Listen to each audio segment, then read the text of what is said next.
And we are so excited you're joining us online for RidgeYouth. We've got a really special night tonight. We have someone we're excited for you to meet. So stay tuned. Join us for games, worship, a message, all that coming right up with someone we want you to meet. Let's get the night started.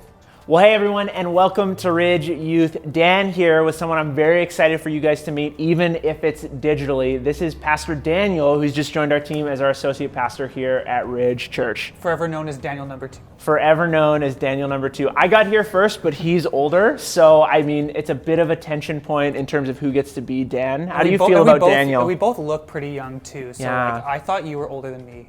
For a bit. Really? Yeah. Wow, I'm aging myself out here a little bit. I don't know, let us know, how old do you think Daniel looks?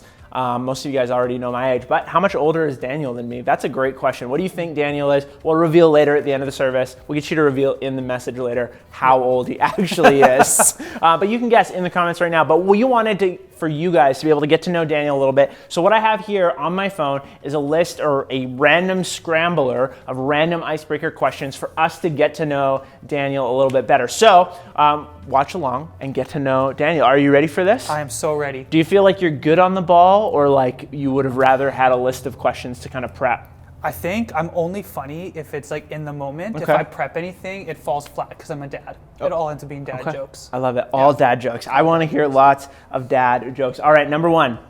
Tell us, would you rather have an extra finger or an extra toe? Have to have one. I think an extra toe. Okay, tell us why. Because it's hidden. It's hidden. Only my wife would ever find out that I have an extra toe. Okay. Or actually, that would mean I would have to wear shoes to the beach. Yeah, the beach days are a little awkward when you show up. Beach. If I have an extra toe, I'm not going to the beach. You wouldn't go to the beach, or you just don't go to the beach? I wouldn't go to the beach. Okay, I understand. Yeah. I understand. Okay. Next question. What is one thing that you're not good at that you wish you were good at? 100% singing. Singing? Yeah. Okay. I get jealous every time I see Seth sing. I'm like, I want that. Not Seth, but specifically singing. Seth, is it specifically Seth's voice, or just in general? I do really enjoy being led in worship by Seth, but it's singing overall. I would love to be able to sing. Right, because you're a musician, right? You've played in multiple bands, one band? One band that changed names multiple times. Oh, okay. One band, but changed names multiple times. What did you play in that band? In that band, I played drums. Yep. And then when I would play like for Village or anything like that, it'd be bass guitar. Okay, I love it. I love it. All right, pick your top 3 cartoon characters. Who are your top 3 cartoon characters?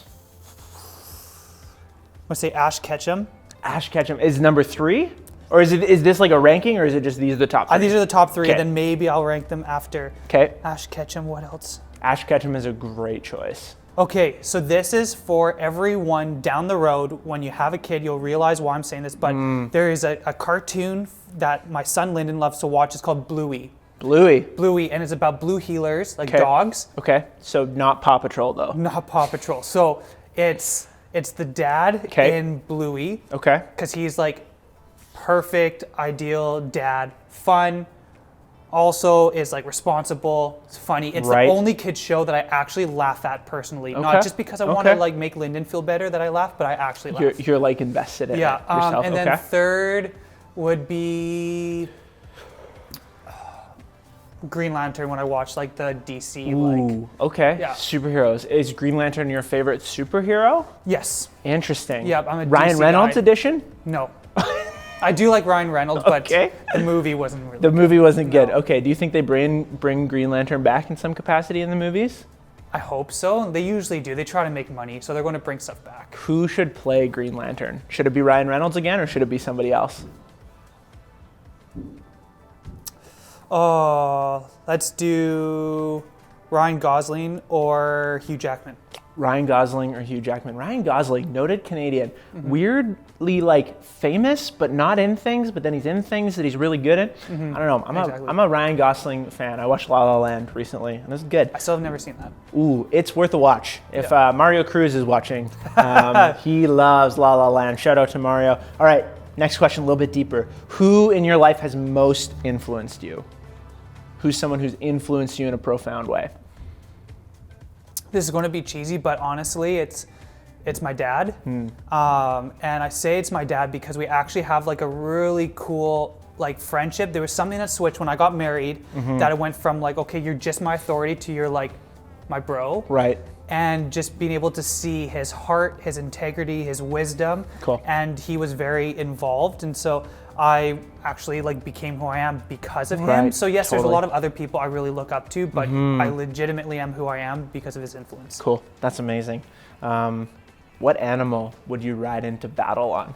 What animal are you choosing to ride into battle on? Kangaroo. Kangaroo. Tell us why. The hops? Hops. Okay. Also, have you seen Kangaroo Jack? Of course, I've seen Kangaroo Jack. I could be on something that will fight for me. Okay. Yeah. Okay. I love that. I love probably that has choice. an accent too. Okay. It probably Yeah. does. That's a good call. Kangaroo is like not top of like, the odds would be low on kangaroo, but I feel like it's a really good choice. All right, next question. What is one item you would stockpile if you knew it was no longer going to be made? Could be food, could be beverage, whatever it might be. What's the one item that you're like, hey, that's never coming back? What are you buying every single thing of? Sports cards. Sports cards. Yeah. Why? Because I've got COVID. Everyone comes up with like random like hobbies. Like a lot of guys started making sourdough bread for some reason. Who hasn't made a sourdough loaf in the last year? I mean, Not me. Okay. Not me. Okay. I'm terrible at that. But I got into investing in sports cards because I love sports. I'm Okay. a nerd when it comes to statistics. I love I'm like, it. how can I justify that love it. love Yes. and maybe make a little bit of money? Okay. And so if they stop making them, that means no more print runs. That means that they become almost like a modern art piece. And so Ooh. values would go up. Okay, I like this. So this wasn't like, I like this thing, so I want it. This is like a wise investment. To provide for my children. Boom, boom. Child. Child. Lyndon is now provided for via like an Elias Pettersson rookie card or something like that. I love it. I love it. What is your favorite sport? What's your favorite sport to watch? What's your favorite sport to play? This is a good question. Favorite sport to play is hockey. Okay. And then it's a tie for what to watch would be hockey and basketball. Hockey and basketball. I wish I could play basketball. If we went back to the other question about what I wish I could do, it would be jump higher. Jump higher. Okay. Yeah. I love it. I love it. Who's your NHL team? Who's your NBA team? NHL team is the Canucks, Okay. and then second would be the Winnipeg Jets. I love it. For basketball, first team is or the Raptors. Okay. Second team would be Memphis Grizzlies because it's the closest thing we have still to a team here. I love it. I love it. Those Memphis Grizzlies jerseys, when they put on like the old retro jerseys and it's like the Vancouver style They logo. straight up say with the Vancouver. Yeah. They say Vancouver. I'm Oh, like, sick. so good. So I feel like that colors come back in. I feel like our church color is actually pretty similar. Yeah, because it would be pretty much. I'm saying like Ridge Church cross Hey, with new Vancouver RidgeYouth Grizzlies. merch. Guys, Vancouver Grizzlies themed RidgeYouth merch. Yeah, Yeah. what do you guys think? Let us know. Would you rock like a RidgeYouth Vancouver Grizzlies style shirt, jersey, hoodie, whatever? That'd be so sick. would. I love it. Okay, next question. If you had to choose one song to be the theme song for your life, what song would it be? One song. I'm terrible with song names. Okay. So let me think. I'm going to say Hero by Enrique Iglesias. Hero by Enrique, not by Nickelback. There's a lot of great songs named Hero. That's a great choice. I love that. It's one of the songs I can remember the name of. And Just in this moment, I needed a song. Enrique came to my head. Okay. And I remember rewriting lyrics to that song for different situations in life to kind of like as like a little bit of a jokey joke or for a serious moment. A little bit of a jokey joke. It wasn't sung to my wife because I probably wouldn't have won her over because I don't sing.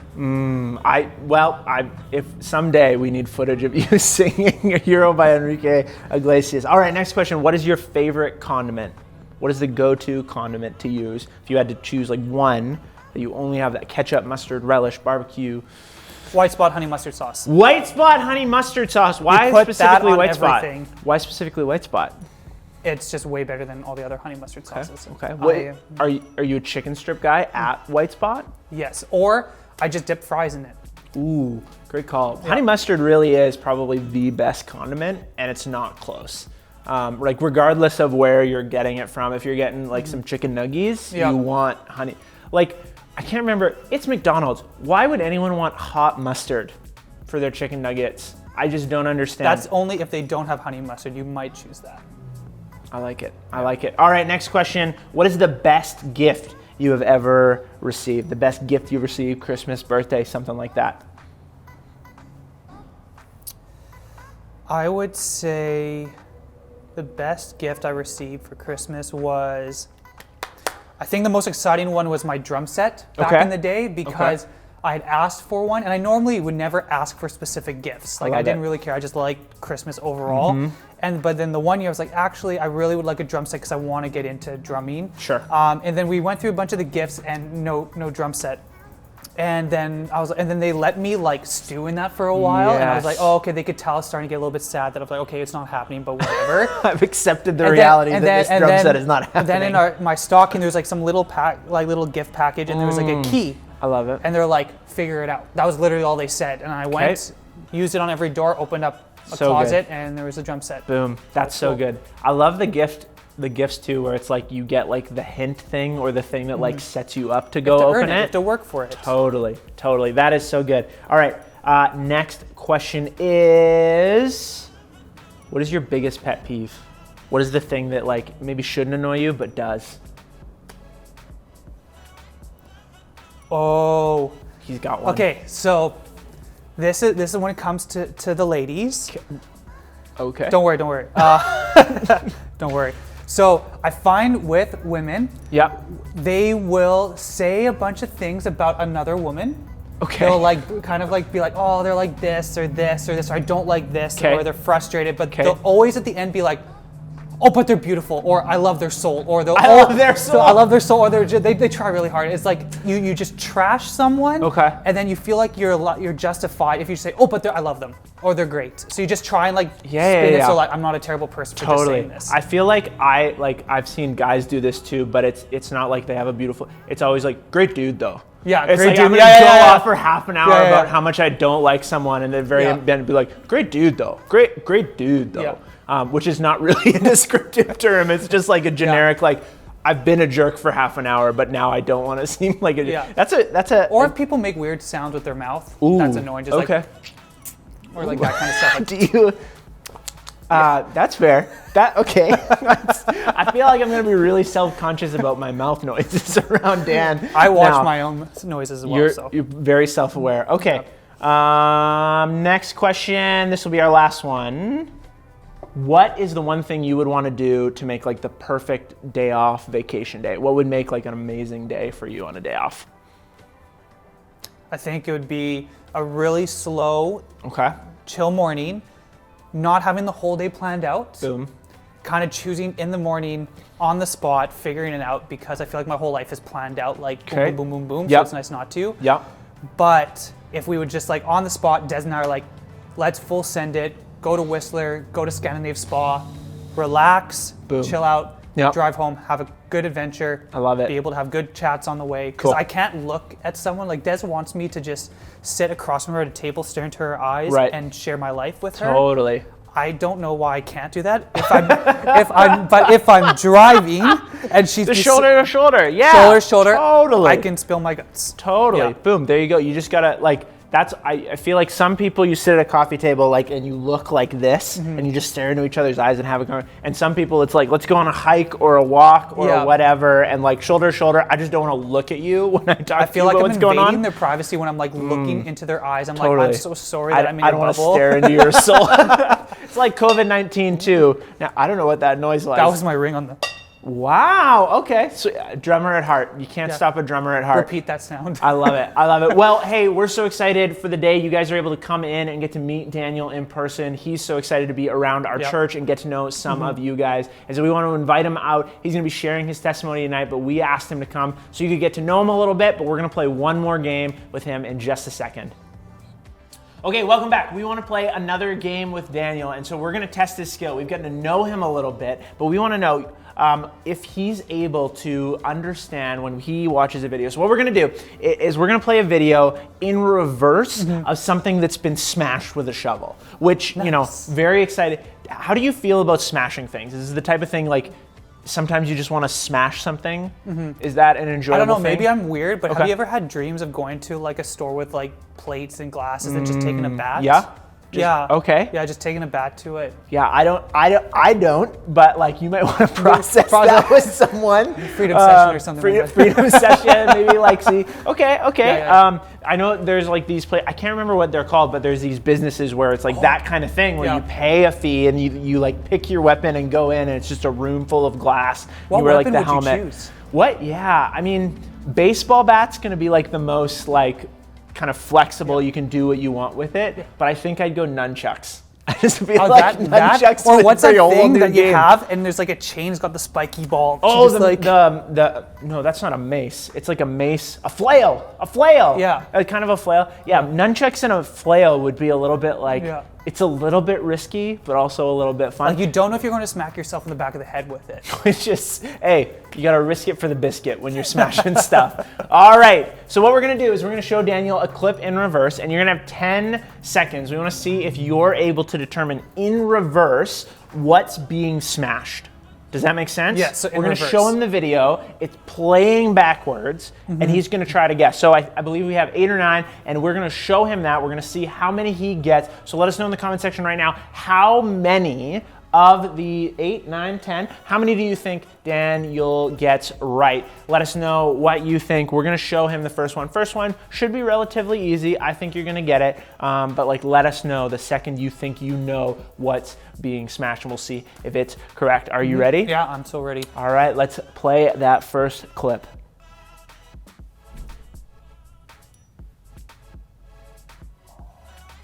Five, 4. A clay pot.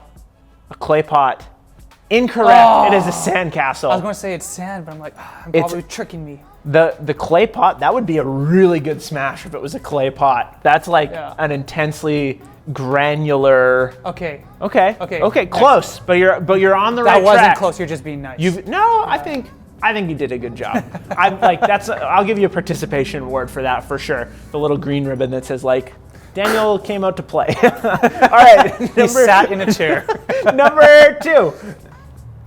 What is being smashed? Oh, smoke grenade.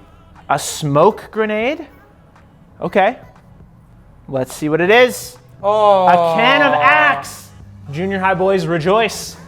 You know you use this stuff. If you've gone into a high school like change room. Oh, gross. Guys, yeah, any guy who's been in a gym class in high school knows exactly what that smells. Like, did you ever use Axe, or was that a phase you just skipped? I didn't need to because if I walked into the change room, I just secondhand Axe. I didn't need to. I've just smelled good for my entire life. That's amazing. I was an Axe guy. Like 10, 11, 12, it was like, I'm going to smell so cool.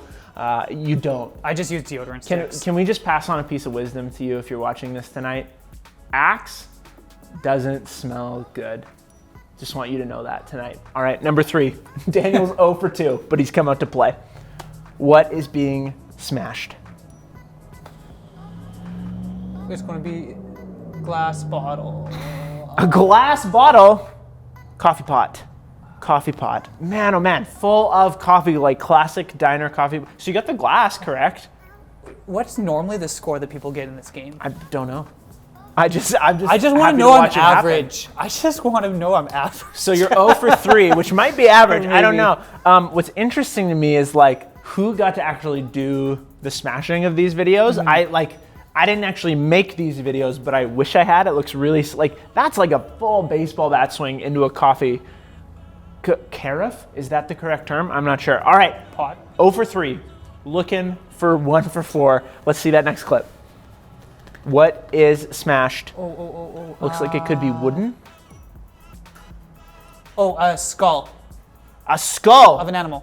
An animal skull. Whoa! Okay, I love it. I love it. He got it right. What kind of animal skull is that?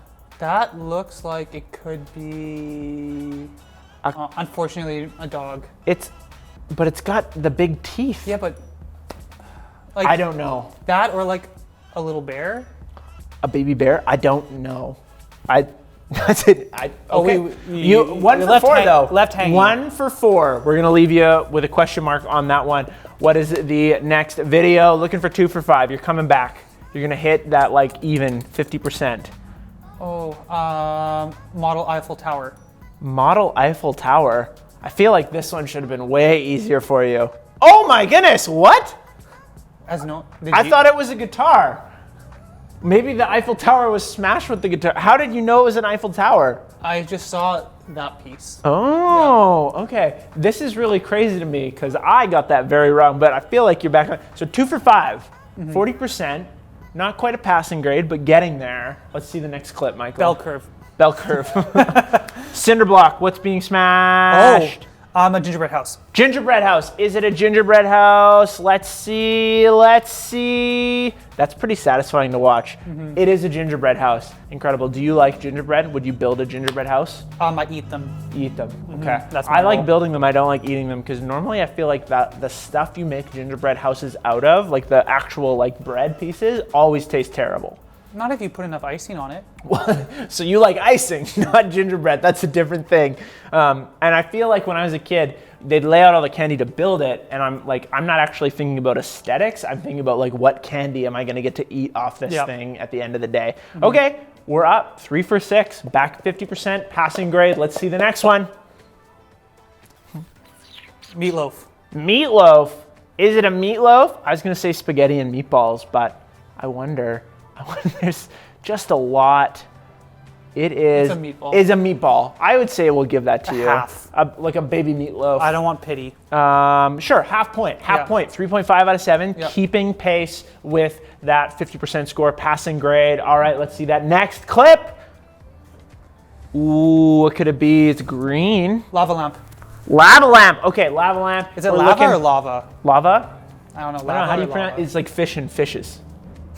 It's the same. Garbages. That was really confident. He got it. 4.5 out of 8. You're a little bit above 50%. I think he's actually going to make it. I don't know how many more we have left. That is the last one. Guys, Daniel has made it. He passed. Terrible start. 0 for 3. Came back to win. How does it feel to like start so badly but finish so well? Everyone loves a comeback story. So that's what I want to give the people. That's what I want to give the people. Man, that's what it's all about, guys. Being really bad at the beginning and then just a huge comeback win. That's the stuff gingerbread houses of dreams are made of. So thanks, Daniel, for playing. And we are going to hop in to worship next. Boom, that was so good. Thanks so much to Pastor Daniel for joining us. We're so excited for you guys to get to meet him in person as we're able to reopen more and more over the coming weeks and months. But it was such a ton of fun playing games with him. But right now, guys, we're gonna hop into worship, and then we're actually gonna hear from Pastor Daniel a little bit of his story. I'm so excited to hear it. I can't wait for you guys to hear it as well. So let's worship together, and then we're gonna hear about Pastor Daniel's journey that God's taken him on in his life.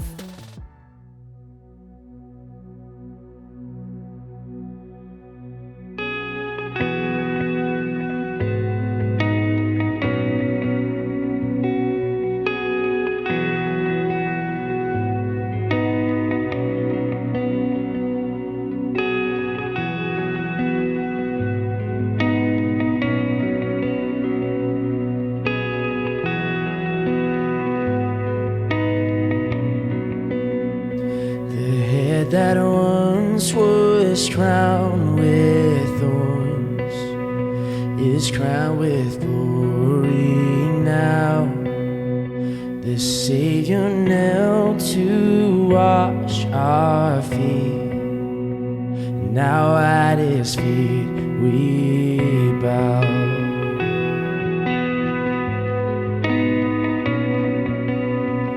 The one who wore our sin and shame, now robed in majesty, the radiance of perfect love now shines for all to see.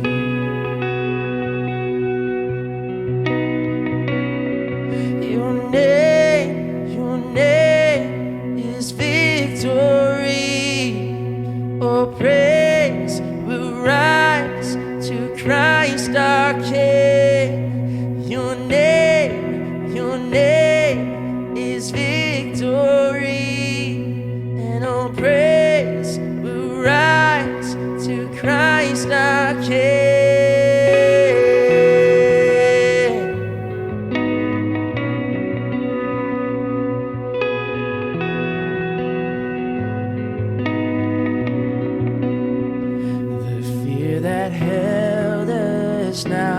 gives way to him who is our peace. His final breath upon the cross is now alive in me.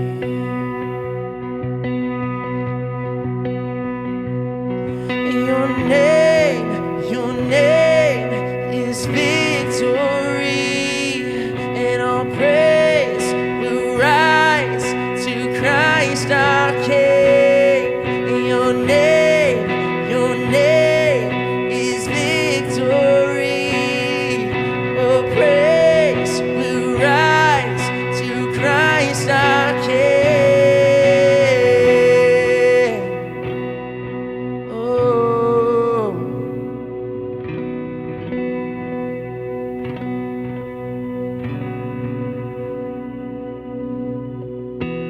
By your Spirit I will rise from the ashes of defeat. The resurrected King is resurrecting me. In your name I come alive to declare your victory. The resurrected King is resurrecting me. By your Spirit I will rise from the ashes of defeat. The resurrected King is resurrecting me. In your name I come alive to declare your victory. And the resurrected King is resurrecting me. By your Spirit I will rise from the ashes of defeat. The resurrected King is resurrecting me. In your name I come alive to declare your victory.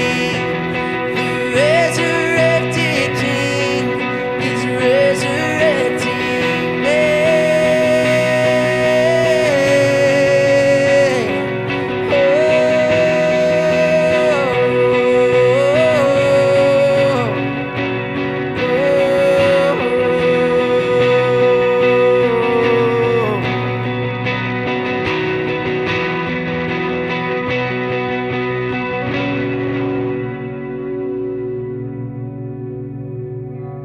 The tomb where soldiers washed in vain was borrowed for 3 days.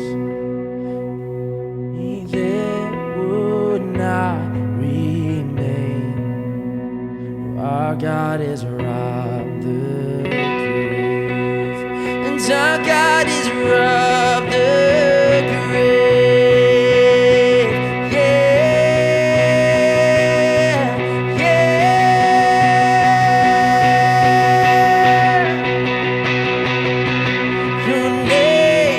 Your name is victory.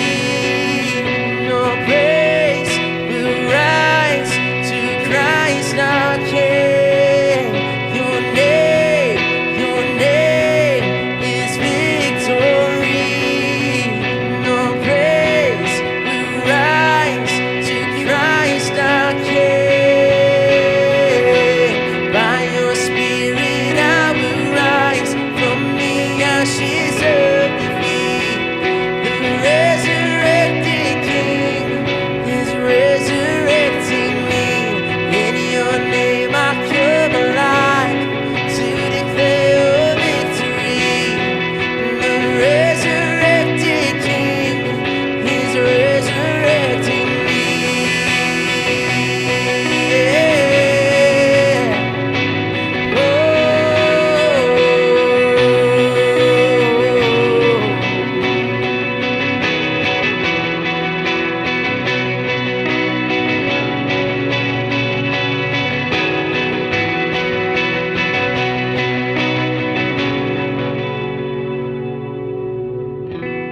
By your Spirit I will rise from the ashes of defeat.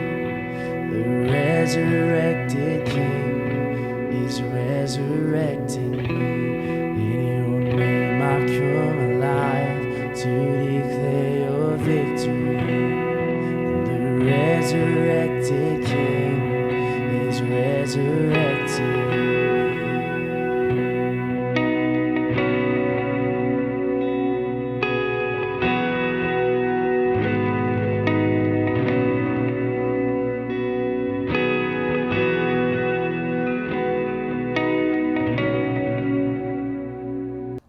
Hey, RidgeYouth. This is Daniel. I'm so excited to be able to just sit here, share my story with you guys. I wish I could actually be talking to you guys in person, but right now it's through a screen and it's COVID.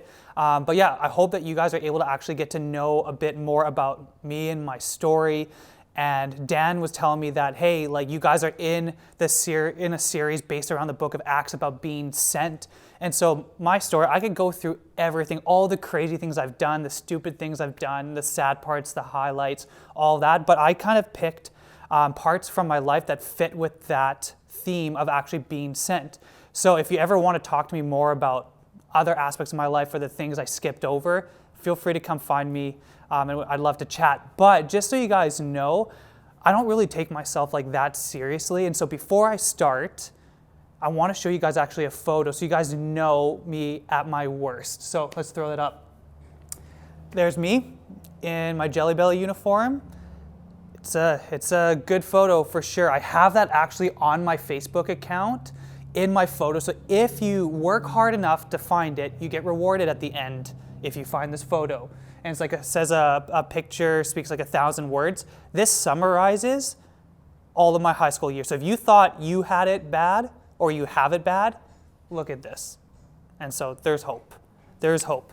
But let me pray, and I'm going to share my story with you guys.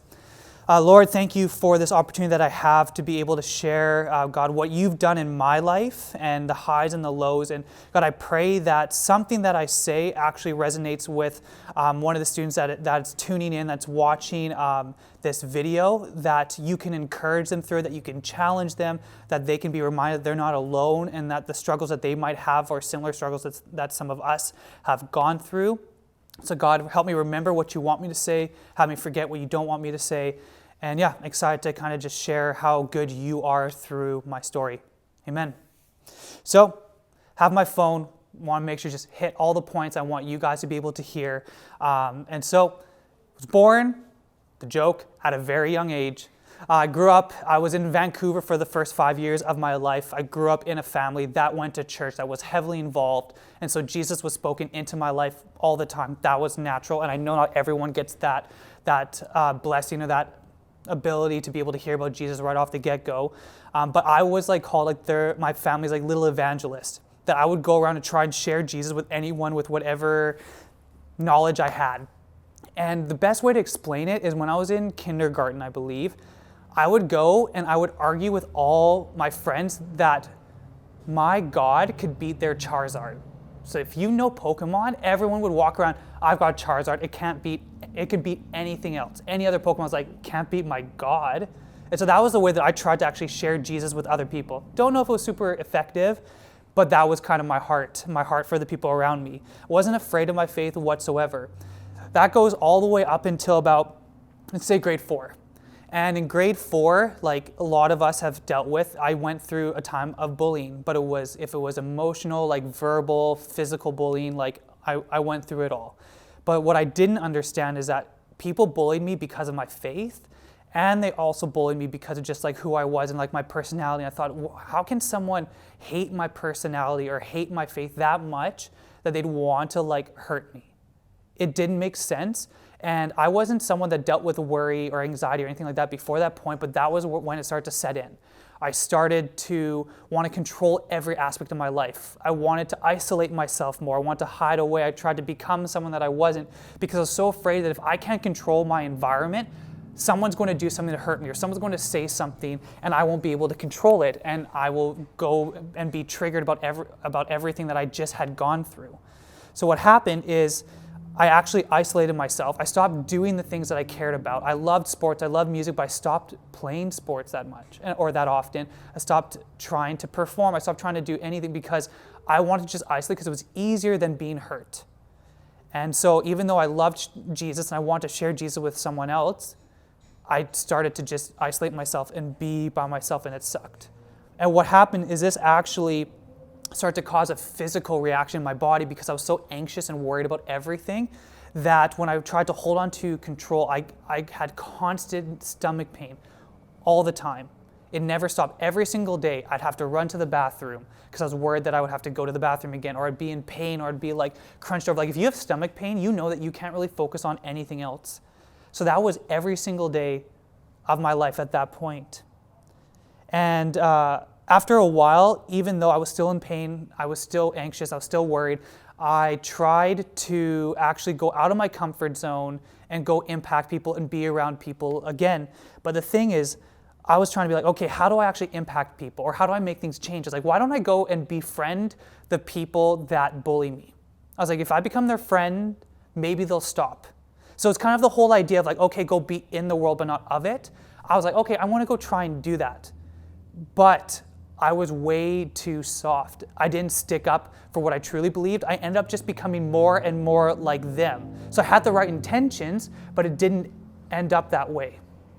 And so what happened is I ended up becoming friends with them, but I started to do the things that they were doing to the point where cops were called, we were chased by them every so often, and like there was destruction of property and terrible things that I was not proud of and I didn't want to be a part of, but I did because I put myself in that environment. And so this is like that perfect example of how not to be in the world, but not of it kind of deal. Then in grade 9, I was invited to a new youth group. And I never really had a good youth experience before, but I had people that were reaching out to me that were coming and being like, hey, Dan, come be a part of this. And they're inviting me in. And they're like, we want you to be a part of this community. We love you. We care about you. Why don't you join? So I did. And this is where my whole life changed. This is where I really made my faith my own, because this is the first time I ever had a legit community that held me accountable, had my back, pushed me in the right direction. And this community made me feel way more confident to be able to go out and actually stand up for my faith and share it in a good way with other people. And so I really learned in that scenario that I needed a core group, a core foundation, so I could actually go and be missional, to be sent out, to go make a difference. With this youth group is where I recommitted my life to Jesus. I got baptized, and it was great. But I was so on fire at that point for Jesus. I wanted to live it out, so I tried to follow every single rule. I was very legalistic, which I know is not the point. But what the issue was that I became a very judgmental person. I would go to my other friends that were Christian. When they'd screw up, I would harp on them. I'd get really upset, and I'd be like, why? You know better. If you care about Jesus like I do, you would stop doing these things. I burnt a lot of bridges, and I also held people that didn't believe in Jesus to the same standard that I held myself to. And that was frustrating to them and actually turned them away from Jesus. Luckily, with good mentorship in my life, my friends and myself, we learned that wasn't the right tactic, because an example would be I was on a band trip in Cuba. And we had our group of friends. We had one really good friend, and we found out that she didn't actually have the same faith as us that we thought she did. And she had these different viewpoints, and we didn't agree with it. And we're like, okay, well, out of love, we should just go sit down with her, have an intervention, say she's wrong and she should change her mind. It ended up with one friend being so uncomfortable, going to the bathroom, but crawling out of the window, out of the building, and the one person we were addressing weeping and breaking down and crying and being so hurt. It was one of the most embarrassing moments of my life, and I knew that this is not what Jesus actually wanted, not how he wanted us to be missional. So I was in this youth group. I graduated from high school, and I go to Trinity Western University, and I still dealt with the pain. I still dealt with worry, even though God was slowly releasing me from that, but I was so done with the pain. Think about having chronic pain every single day of your life that you can't control. I was breaking down, and I remember my second year university, getting onto my knees and praying in my room, God, everything isn't working out when I try and hold on to control. I'm just going to let go and trust you, but please throw me a bone. Take away this pain. I'll do whatever you want me to do. And after I was done praying, boom, pain gone. Yes, I still worry about things here and there, and sometimes anxious, but that pain is gone. But it's because I actually let go of control and tried to trust in God and his plan for my life. And what happened is that was the turning point. I was originally going to school to be a high school teacher, but at that point, God's like, no, you're going to go into ministry. You're going to go into vocational ministry. So I changed my teachables to biblical studies, and I finished the degree. I worked at a church called Bethany Baptist Church for a year, and then I got hired right when I graduated at Village Church. And this was a crazy, crazy period of my life. That's the season of life that I've actually just stepped out of to come here to Ridge Church. And the reason why I bring that up is because God showed me what it meant to really be missional through Village Church. I learned what it was like to actually have a filter of why we do what we do as a church. Because a lot of times we tend to be very focused on what benefits me, what I need, what I care about, what I desire. And I want church to be this way. And then we don't really think about people that don't know Jesus. And we're not thinking about, okay, maybe we should do this because it'll actually invite non-Christians in, or maybe this will meet a need for someone else and not me. And so that's what I learned at Village. And what happened is I got to experience amazing things. Like even before Village, like once I was able to like let go and learn what it meant to actually be missional, I was able to like be a coordinator at a camp. I went to Germany to teach English at like a Christian camp. I was able to work at Bethany Baptist Church as like an intern and then work at Village. And then I also, with the lens of how do we be missional and how to be obedient and trust God, I actually was entrusted with a lot of things I was never entrusted with before. I got to like help put on like stadium services, like church in the park, be a part of like golf tournaments to raise money to build a hospital in Iraq and build schools around the world. Got to lead worship at different youth retreats with the good old Seth. So got to experience a lot of amazing things, but it all came after we took the mentality of actually being missional and going out and doing something for someone else instead of just bringing everything into being a club and just doing whatever we're comfortable with. But the big thing, even though I'm skipping over like tons of aspects of my life, the main thing I want to encourage you guys in is to actually build a strong relationship with Jesus and actually be attentive and listen so that you can be obedient. Because if you can't do that well, how do you know what God's actually calling you to do? How do you know that you can actually release control and trust in Him if you're not actually listening to what He wants you to do? Then you're just trying to do everything on your own. And that's the issue. And so I had to learn how to be quiet, how to actually listen. And that's how I even got here to Ridge Church was actually COVID, being able to actually look inwards, listen, have more alone time with God, build up that relationship with Him to actually hear what He was telling me to do. Everything started about 2 years ago, but it was this year during COVID where God was like, hey, I'm wanting you to take a step out of your comfort zone. I want you to step into something new. And so if you ever want to hear about the story about how God led me here to Ridge Church and why I'm so excited to be a part of this church with you guys and to partner with you, I'd love to chat with you and share more about that whole story. So if I could leave you guys with a couple themes from my life, is that everything changed once I actually trusted Jesus and actually made my faith my own. Was like, hey, you have control of my life. Tell me who you want me to reach out to. And also for me to be able to listen, to have a strong community, and actually to be humble. Those are the major themes. So if you are in this series of being sent out and focusing on Acts, those are the challenges I have for you guys. My life could look completely different if I didn't actually trust Jesus. I can't just say that I trust Him. I can't just talk the talk. I actually have to walk the walk. And the more that I actually follow what He wants me to do, even if it's difficult, if I bring people that will call me out around me in my life, that's where I started to actually see like tangible change, where pain started to go away. Actually being able to trust that I am who God wants me to be able to look back and see, God, you used me for amazing things, and He's going to continue to do so. But I need to continue to trust Him, build that relationship with Him, and not hold on to control, not be worried. So hopefully something from my story stands out to you guys. Maybe it's relatable. Feel free, reach out to me, come hit me up in my office at the church, following regulations, all that. So hope you guys have a great rest of your night. Bye.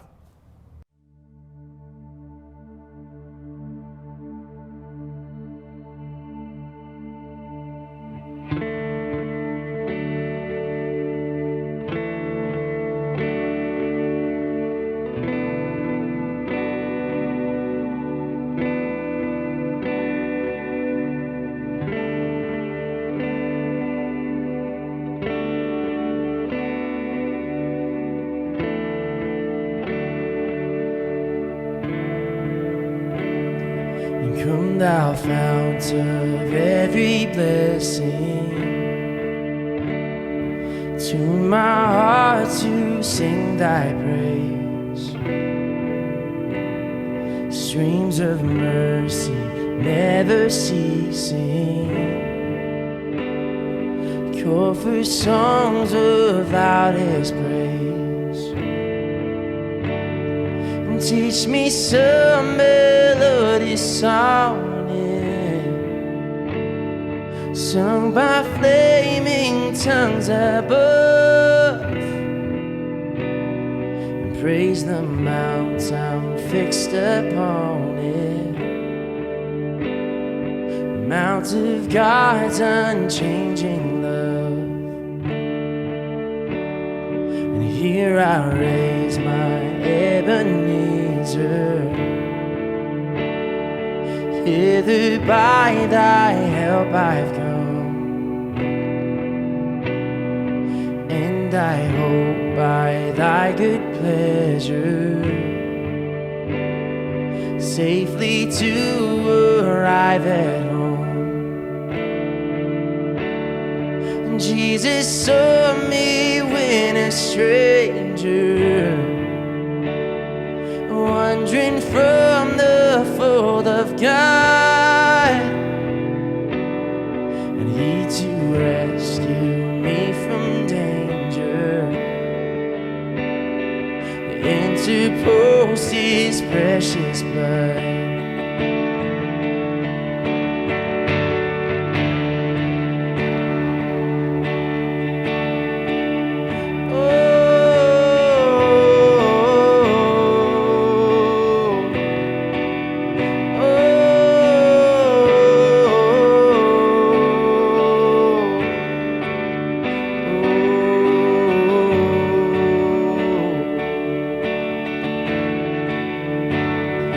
Oh, to grace, how great a debtor daily I'm constrained to be. Let thy grace now like a fetter bind my wandering heart to thee. Prone to wander, Lord, I feel it. Prone to leave the God I love. Here's my heart, oh, take and seal it. Seal it for thy courts above. Prone to wander, Lord, I feel it. Prone to leave the God I love. And here's my heart, oh, take and seal it. Seal it for thy courts above. And come thou fount of every blessing, tune my heart to sing thy grace. Streams of mercy never ceasing, call for songs of loudest praise. Teach me some melodious song, sung by flaming tongues above. Praise the mountain fixed upon it, mount of God's unchanging love. Hey guys, thanks so much for joining us, and thanks for taking the time to hear a little bit of Pastor Daniel's story. We're so thankful for him. We're thankful that he's a part of our team, a part of our church, and going to be around our youth ministry a little bit. Like we said before, we're excited for you to get to meet him and know him, but we're so glad, even though we can't be together right now, that we get to hear his story. And so can't wait for you to connect with him. If you want to connect, in any way, we want you to be in Zoom small groups tonight. So hit the link right now. We're gonna hop into Zoom small groups and we'll see you there for small group time right away.